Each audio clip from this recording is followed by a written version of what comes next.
Keep it real, powered by Ned Group Life. Let's make it happen. If you talk to anybody this time of year, you're going to get pretty much the same response. I'm exhausted, I'm hectic, I'm busy, I'm sick and tired of being sick and tired, there's not enough hours in the day. But don't despair. Today I chat to Norma Young, Bureau Chief of O Magazine, to get some tips from her on how to end this year strong. Norma, you have a hectic job. How do you cope in the month of November? Quite a difficult month to stay enthusiastic and motivated. I always think December is the month where we're waiting for December. There are no public holidays in November, so it really just is a month that drags on. I was doing research for an article that really helped me change my perspective about November. One of the points that I found so interesting was the idea of bringing forward some of the aspects that make December a special month. Particularly love the one point about if, for example, you love Christmas carols, you don't have to wait for the 1st of December to start playing O Come All Ye Faithful. Yeah. I love Christmas carols, so I've been jamming to Boney M now, and it really does just lift off some of the cloud that hovers around November when we're just like, can the December holiday just roll around already? Maybe you could do something even more productive, like goal setting in the month of November, instead of waiting for December or January to do that.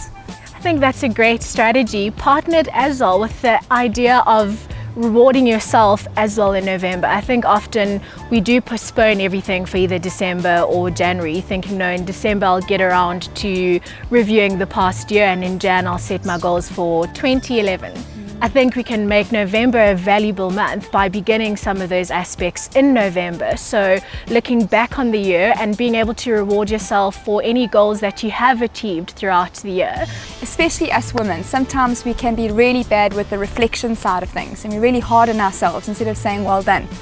I think it's something that's so difficult for us because we're used to applauding and encouraging and nurturing other people, but any person, no matter what 2010 has held for them, can find something that they're really proud of having achieved. Well, one thing that we all have in common for 2010 is definitely a successful hosting of the World Cup.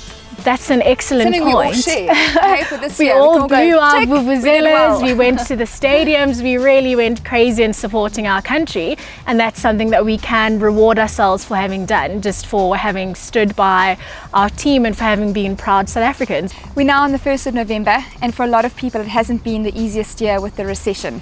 Would you have any advice to help them get through the last 6 weeks of this year? I think one of the most important things is to really look at the individual, not in the greater context. It can be quite scary and intimidating when we're looking on a global perspective, because there's plenty of reasons to feel discouraged. Many people's household finances aren't in a good state. There's unemployment situations all throughout the country. So I think just to narrow it down to look at Norma as the individual, what are my set of problems and how can I be almost like the solution finder for myself. I can't look to government, I can't look to my employer or prospective employers. I've got to be able to find the solutions. We need to stop blaming everybody else for our problems. So we need to go from the victim to the victor. Definitely, and we all have that within us. Even now, just thinking of November and the type of month that it is, where we're waiting for December to roll around, waiting for the festive break, and that's another situation where we have to go through November. So the individual, I, Norma, am faced with the choice of, am I going to drag my feet through November, or can I find ways to be enthusiastic and motivated and energized throughout November? I hold that solution. And now for today's financial savvy tip. Have money goals. Write down what you want to achieve with your money. Make sure your goals are achievable, measurable, specific, and exciting. To find out more about today's show and our featured experts and the chance to win awesome daily and weekly prizes, log on to keepitreal.coza. Make sure that you take a little bit of time out for you. Take a deep breath and remember that the stronger you are, the more productive you're going to be. That's it from me, Lisa Raleigh. Remember to keep it real. Until next time.